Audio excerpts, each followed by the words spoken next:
Patay nang matrap sa loob ng sasakyan ang dalawang bata sa Zamboanga del Norte. Naagnas na po silang natagpuan matapos ng 3 araw na paghahanap. Naglaro raw ang mga biktima at nakapasok sa pickup na nagkataong sira ang pintuan. Nasa frontline ng balitang yan si Raynel Pawid, exclusive. Wala nang buhay at naagnas na ang dalawang batang lalaking yan sa loob ng pickup sa Labason, Zamboanga del Norte. Diyan natagpuan sina Danny at Daryl, edad 6 at 5 makalipas ang 3 araw na paghahanap sa kanila.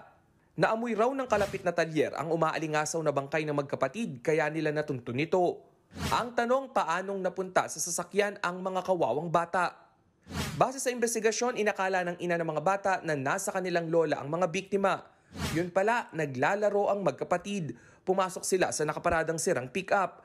Dahil nga sira, pagpasok nila sa loob, nagloko na ang pintuan nito at hindi na mabuksan. Nag-try sila ma'am na pukpukin nila. Nag-try talaga sila na nabasag yung harapan na kuha. Pero hindi naman basag lang na na-crack. Sa ngayon, nakaburol na ang magkapatid. Hiling ng ina ng dalawang bata, tulungan siya sa gasto sa pagpapalibing ng mga anak.